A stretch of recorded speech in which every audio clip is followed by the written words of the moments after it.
Welcome to Healthcare IT Today. I'm John Lynn, together with special guest host Rishi Nayar from Pocket Health. The world of technology and healthcare are ever-changing in new and novel ways, and that's why we love this stuff. So join us as we discuss the latest healthcare and health IT news, meshed together in new ways, which help generate ideas and new perspectives. Plus, we'll have a little fun along the way. And today's episode is sponsored by Pocket Health, whose suite of radiology solutions help enable a more modern, connected experience that keeps patient care on track. Learn more about Pocket Health's image exchange, patient access, and follow-up management solutions at pockethealth.com/providers. And be sure to follow the show on social media at the hashtag HITSM and my personal account at TechGuy and the Pocket Health account at Pocket Health HQ. Plus, check out our 18 years of health IT content at healthcareittoday.com. Welcome, Rishi. It's excited to have you here. Yeah, great to be here, John. Yeah, it's going to be a fun discussion. I always love when someone comes over and replaces Colin as the guest host. So yeah, that's why I'm here. It's going to be a fun discussion. As you're looking at the landscape right now, there's a lot happening, right? We're sharing data in unprecedented rates, although there's still opportunity to share more data. But I'd love to hear, how does a healthcare organization's approach to sharing radiology images, which is where you all live, how does that impact their reputation?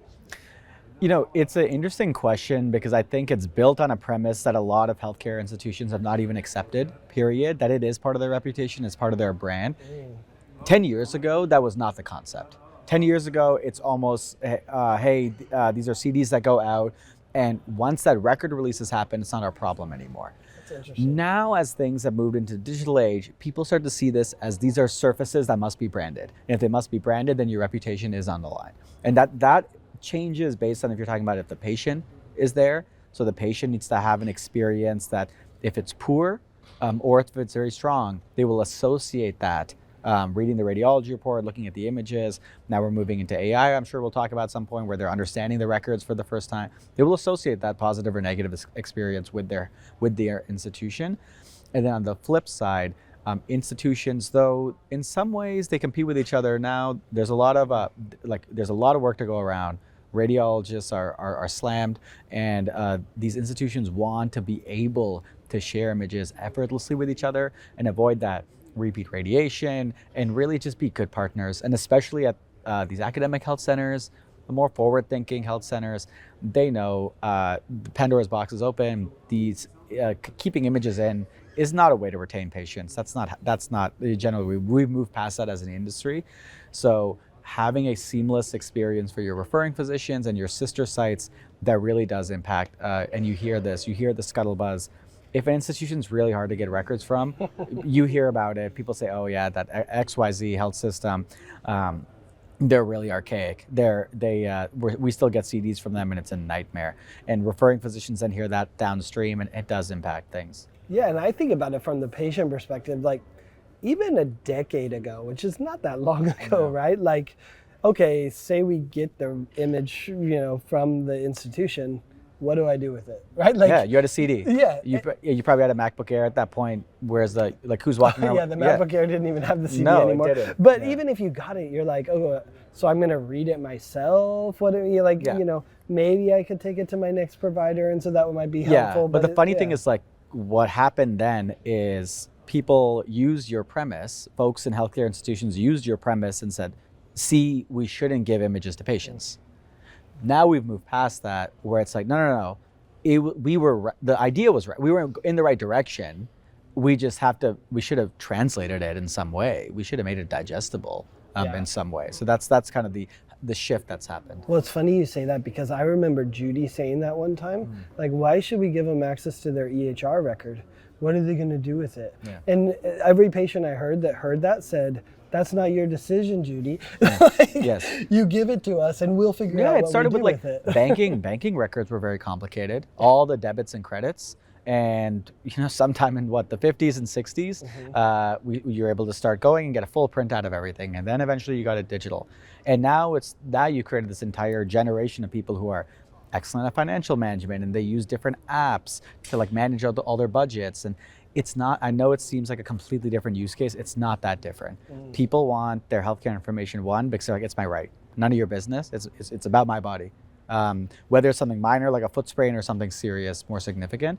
And you know, it's because all these patients advocating for things like that that you actually get image exchange. I don't just mean patient-facing image exchange. I mean overall image exchange to the state where it is today. Yeah. Well, it's also interesting. Like I remember, and maybe this dates me, I don't know, I'm getting older, but like I remember choosing my bank based on did they have online banking, Yeah. which is a fascinating thing because, you know, it took us a lot longer in healthcare for them to say, hey, do you share your images with me? Can I do online self-scheduling? Do you have these kind of patient-centric features that matter to me? And if you don't, guess what? I'm going to go somewhere else. We have seeing patients reach out all the time that say they're moving, and can you tell me who in my area? Hey, I'm moving to Seattle, or I'm moving to Philly. Can you tell me who in my area uses Pocket Health? So I can, because I want to be able to keep my record in one place and get that access. So that's really important.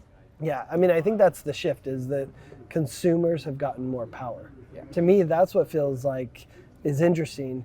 You know, the other thing that, you know, as I look at the industry, you know, sure, we talked about what are you going to do with the image. I think that's interesting. And I think there's a myth that patients don't care. And now we're seeing, wait, no, actually patients do care, and they're going to use it to facilitate their own care. And, you know, we see this a lot with chronic patients. When they first start, they're in denial that they even need care. But then once they realize, hey, I've got a chronic condition, I need to be my big advocate, then the way that they're enabled in their advocacy of their own care or the care of a loved one is I need access to my information. So to me, that's one of the things that's really evolved. And it was a myth for a long time, like, oh, patients don't care about it. Now, yeah, they do, and they want access to it. Yeah, you look at the stats, like we go live, we went live at a large healthcare institution on the East Coast, I'd say about 2 quarters ago. And in less than 6 months, they had 35,000, 40,000 patients access their records via Pocket Health inside their portal. Wow. So it's and that's, you know, it's not something that we're talking to patients about there. You have some posters on the wall, but you don't need to do much in terms of advertising. You just need to let patients know this is an option, and they're off to the races. They want to see it. Now we're at the point where we're like, okay, but we can do a lot better than just give patients the quote unquote raw data. Mm-hmm. We can make it, and you know, I'm sure we'll get into that, but we can make it a much, much richer experience in the reports and then also the images as well, because that's a critical piece. Interesting. Yeah, I mean, I think it is like, okay, I wanted the images, but what am I going to do with it? And the reports, those are valuable. But I kind of look at it too, and I say, okay, well, how quickly do I get it? I think that's one thing that a lot of people want to do. But then there's the other side, which is the doctors have often been afraid, if I give all the images, what does that mean for me? Are they going to inundate me with requests? Are they going to misread it? Are they going to see that they have cancer before they talk to me? And then that's a problem. Like, I think that's the other thing that has been an interesting challenge with this kind of transparency of data. And I don't know what your experience is, but what I've seen is that most of those things are just not true. Like, you know, we heard an example today, you know, here from some of the people at the conference that we're recording at, like that they were like, hey, actually, if the patient knows that they have a diagnosis, then they might bring their family to be supportive of them. Or if they realize, hey, my cancer hasn't reoccurred, now my family doesn't have to waste time coming to a doctor visit that they don't really want to go to, right? So I was like, that's a fascinating change in perspective that many didn't understand. Yeah, I believe that was Dr. Cheddalavada on our panel today that mentioned that story just from his own experience. I think where I always go back to, you know, is you know, there's a very well known patient data access advocate, Dave DeBronkart, e-patient Dave. Yep. And he always spoke about, and you know, he's a friend of Pocket Health, and you know, he also said there's a belief that bad things happen when you give patients access to their data, and it's a hypothetical. And what he's always said is that bad things are happening now because we're not.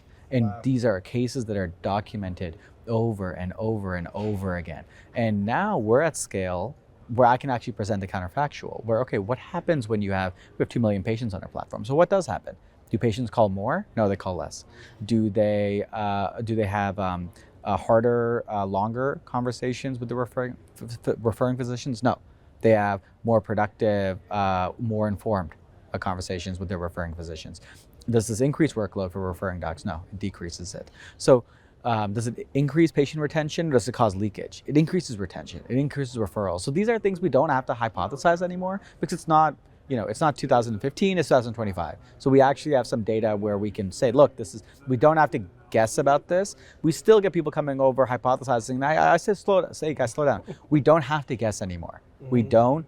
There's data out there, a lot from Pocket Health, a lot from other people who tried similar things, and it's all good news. So yeah, that's interesting that you have the data available. That it's like no longer hypothetical. This sounds like a good idea. Yeah. Like, I mean, what is the biggest thing that someone comes to you? I'd love to hear, like, what do they come to you for? And what do they, when you talk to them, is often the biggest misconception? So it's changed. Originally, it's, hey, I want to stop CD burning. And we come and we try to architect a solution that is typically a combination of really good provider-to-provider image sharing and also provider-to-patient image sharing. Or I also like to say provider-to-patient-to-provider. Nice. Because the patient's never where it stops. They get access for an eventual use case. Might be immediate, might be a couple years down the road, but that imaging is eventually used for some sort of clinical use case. Nowadays, we've helped mature the market to the point where they're coming in with more specific and nuanced problems. They're coming in with saying, hey, look, I have an auto-ingestion problem where I have a whole army of people coming in doing DICOM tag morphing and then manually creating risk orders and ingesting data into the packs. Or, hey, we need to improve how we're engaging with patients. So what do you have that can help us engage with patients better? And I feel like in a few years, they'll be coming and saying, hey, something even more specific. We want to help patients connect the dots between their reports and their images better. So as we keep socializing these concepts, you essentially create new use cases in the industry that eventually become not Pocket Health specific use cases, but just standardized use cases that you need filled by a vendor. Doesn't have to be Pocket Health, though typically is, because we're pioneering in that space. So that's kind of like the exciting thing, where you start really generic, you start with a problem like CD burning, and now we've advanced to some recognition that there's specific workflows that need to get filled in here. Yeah, it reminds me of so many things that happen in technology. It's like, well, we didn't know what was possible until we had a phone that was always connected with GPS and an accelerometer. Yeah. Like, we couldn't invent what was possible until we had that. And then once we had it, we're like, oh wait, there's a lot we can do. If I asked you maybe 15 years ago, you would say, hey, the problem is that when I call the taxi cab company, I'm on hold for a while. And then often like they show up like barely on time for my airport ride, and I have no one to call about, are you on schedule or anything like that. You wouldn't have said, I wish I could access something on my phone. That's not something you're sharing your honest problem. Mm-hmm. That is the state we were a couple of years ago in terms of image exchange. And now we've advanced to something more like, hey, is there like something digital I could do? And just to use that analogy there. Yeah, no, it's super interesting.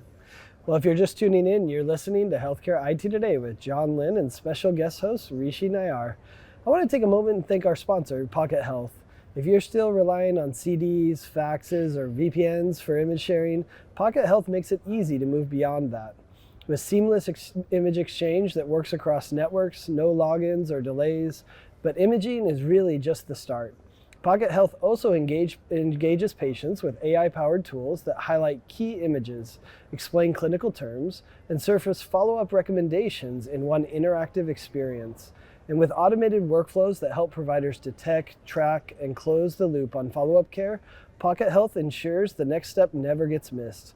It's a smarter way to reduce leakage, improve patient and physician satisfaction, and keep care on track. You can learn more at pockethealth.com/providers. Well, Rishi, as we move forward, you kind of, I think, shared some of the vision of where we can go with image sharing. But to me, access is good. Yeah. That's kind of table stakes, like give the patient what they deserve and they should have. But to me, it's like, okay, how do we help the patients better understand it? I know I've gotten images before, and I set them on my desk and they sit there and gather dust, right? Because I don't know how to read them, What do you think is the impact that we're gonna see of having access to these images and making them more meaningful than just, like you said, that I'm taking them to the next doctor, which is useful, right? But how else can we, enhance what we're doing with it? Yeah, so there's the report and then there's the image. So it starts with the report. textual information now with LLMs, one of their top use cases, even outside of healthcare, is summarization. They are really, really good at taking data that can be in any structure, it can be unstructured, transforming it, making it into shorter prose, more detailed, changing the tense, increasing the complexity or decreasing the complexity, or making it more suitable for another audience. So that's a perfect situation for making reports more understandable for patients. We do that today. We have what we call report explanations, where patients can click and just get a really clean, a safe summary of what is their report saying. Then they can go from there to, they can click on any term, we define it for them, we have visuals, and then you start connecting it with the images themselves. So now in Pocket Health, all the functionality I mentioned we call Report Reader. Okay. Then we launched earlier Image Reader, where you can now go in and understand the different anatomy inside your MRI imaging, your CT imaging, your X-ray imaging, and you're able to actually understand, oh, this is my esophagus, this is my liver, all of these different pieces, where imagine you're looking at like a truly annotated and color coordinated image in a way that, in first year of med school, people start learning about the different anatomy, but you're looking at it in your own body. You're looking at it using the exact same DICOM images that the RAD used to write their report in the first place. And what we're working on next is connecting all of that with the key terms inside the report itself. So helping patients not diagnose themselves, but truly understand what is going on there. And that leads to not just more knowledge and more education, but it makes them feel more involved, more engaged. And those things really rack up and add up when you have a patient where it's the type of care journey where you need them to be engaged. You talked about chronic earlier. Those are especially situations where you need their buy-in. Yeah. You need their buy-in, or this care plan is not going to work. Well, and many of them are super buy-in. I think that's the other interesting part. Yeah. I was thinking about an experience I had. I have bad knees. I'm old. I played too much ultimate frisbee, and I went and got some scans done on the knees. And of course, what did I do? I took the scans. I put them on Dropbox. It's my own PHI, I can do that. And I shared it with my radiologist friend. And I said, hey, what does this mean? Did they tell me the truth? Because it's like, one, I was a little skeptical that they read it. And two, I knew that they didn't have the same buy-in that my friend had. So I said, tell me everything about it.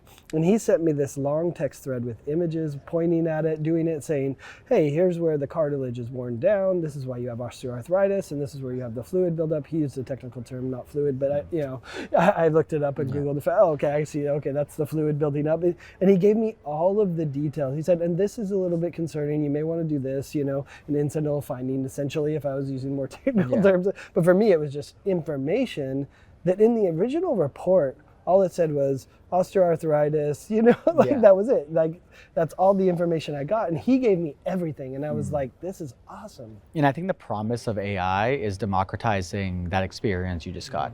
You got that experience because you have a certain level of privilege being in the industry that you're in.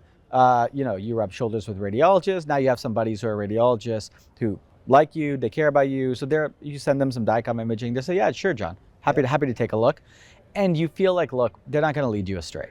They're gonna take, and they say, look, I don't want to send John a one-word answer. I want to explain to him. And in a way, it's also like, it's engaging for them. It's fun for them. You want to add value to your friends and your loved ones. I think we can now finally see that something like that is possible at scale in a programmatic way now with AI, where you don't need to have that person. And if I can even take that analogy further, where now with where we are in terms of audio generation and video generation, you pair that with the ability to segment images, you pair that with the ability to categorize reports and know what part of a report is referring to what part of an image. And you can start to stitch all of these things together into this really compelling vision, which was posited probably at SIM 2015, which was video reports. Very, very hot back in the day. Why did it fall off? Not because patients don't want it, not because RADs didn't think it was a good idea. It's all about the money. Who has the time to do it, and there's less time ever than before. We're now at the point where we can deliver that understanding, that experience for patients, and critically those next steps for the patient in a way that's engaging and that makes sense for them. That's very, they're so desperate just to have someone call them and explain to them what's happening in ways that they understand, that they can interact with. In other industries, that's already happening, and all the pieces are there for us to do it in healthcare as well. What a powerful idea to bring in the video of the radiologist talking. I literally today had a friend tag me in a social post he made, and I could tell it wasn't him. I could tell it was the AI because I knew him well enough and I knew how his voice inflection was. Yeah. But man, it looked close. And it actually took me about a minute into the video to be like, wait a minute, that's not him, you know? And so, but it was cool, like that all is possible. And so that's fascinating to think about as a patient.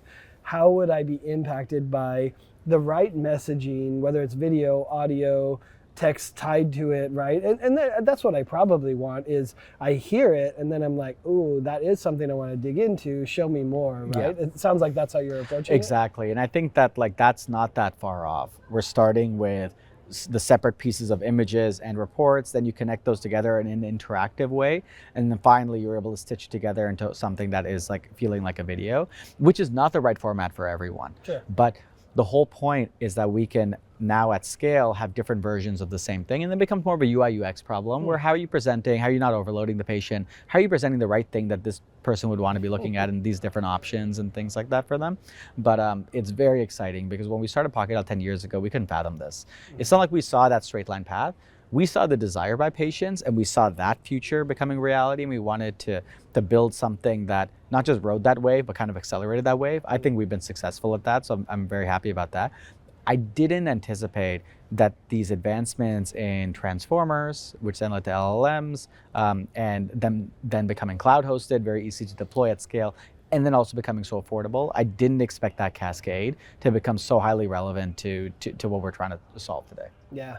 Well, and I start to think about this, and it's like, okay, so now we're using AI to evaluate the image, not just the report, and translate the report, which is valuable too, but now we're evaluating the image. We're going to find all sorts of incidental findings that are interesting, and then it brings up the question, well, who's going to follow up with that incidental finding? Is that something the radiologist does? Is it the referring physician? I saw an interesting Reddit one in your session today, a user who said, wait, is it the radiologist who follows up or is it the ortho? And there's kind of this battle. They're like, wait, should the ortho ordered it, but the radiologist read it and found some incidental findings that may not even relate to the ortho. Who follows up on that? That's a big, challenging problem. I don't know how we solve that fully. Yeah, but it's the right question to ask because until you can't start to solve it before you determine whose responsibility it is. In our panel today, the conclusion from the panel was really, look, yes, traditionally it is the referring physician, the ordering physician, but it's the entire care team at the end of the day. So when the risk is that distributed, or the opportunities that distributed to solve this, you typically need a system level problem, which means the technology needs to be deployed at the system level, and that lines up with what we're seeing in reality as well. It's less so the external referring physicians who are deploying technology to be able to detect these types of things in reports they're receiving. It's more the system that created the report in the first place saying, look, we are the only, even though this isn't technically our responsibility, we are the best position to be able to solve it, and they're finding budget to be able to solve it. Yeah, well, and it hits two major areas, I think, when it comes to the revenue side of things. One is value-based care. You have an incidental finding that could become very expensive to you, so let's address it, you know? Yeah. That becomes a value-based care, a care navigator or someone that could address that, or it becomes a risk management thing. Hey, we knew about this and we didn't address it, are we at risk for this, and how do we approach that? So we need to have some scalable way to address these types of things. It sounds like from a risk management perspective, along with value-based care, and then of course it's the right thing to do for the patient as well. And on top of that, in a fee-for-service model, these are exams that are currently not getting done, that are clinically recommended, and there's a revenue impact when they're done as well. So these are things that are actually not very challenging to justify the business case about. The challenging piece is getting the workflow working properly, because this is not a plug and play solution, and anyone that's promising, oh, I have a product and you just turn it on and it works.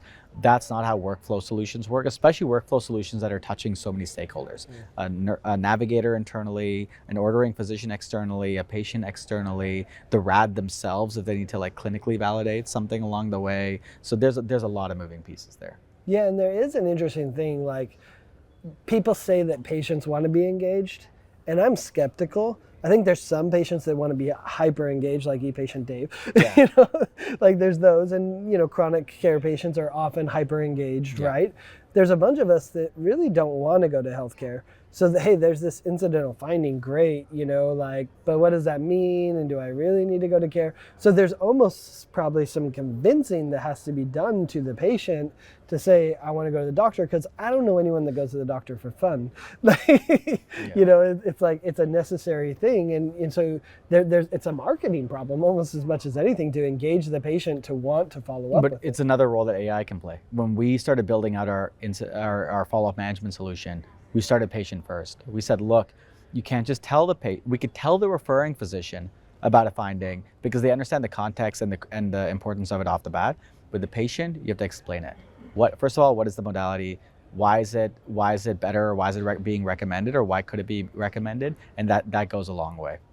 Yeah, no, I mean, I think it's evolving quickly, right? Like what's happening with all of this is so fascinating, and it's amazing how, okay, we got AI to evaluate the image, AI to evaluate the report, AI to engage the patient, AI, like the opportunities for all of this AI is just incredible. Yeah, I agree. It's a very exciting time to be in the space, and we stand on the shoulders of giants. Originally, it was those who invested in standards like DICOM and HL7 and FHIR, and now on those that are investing on these foundational models that are letting us do such amazing things. Yeah, what a good callback. If we didn't have DICOM and the exchange of data, none of it would be possible. No. Wow, super fascinating. Well, this was awesome. Thanks so much for being my guest host today. And we want to thank all of you who tuned into this episode of Healthcare IT Today. I want to thank Pocket Health for sponsoring today's episode. You can learn more about Pocket Health and their image exchange, patient access, and follow-up management solutions at pockethealth.com/providers. And to find more details about our show, check out our programs page on healthcarenowradio.com. And be sure to share your voice and engage with the community at healthcareittoday.com and on Twitter using the hashtag HITSM. I'm John Lynn with my special guest host, Rishi Nayar. Thanks for listening. Have a great week.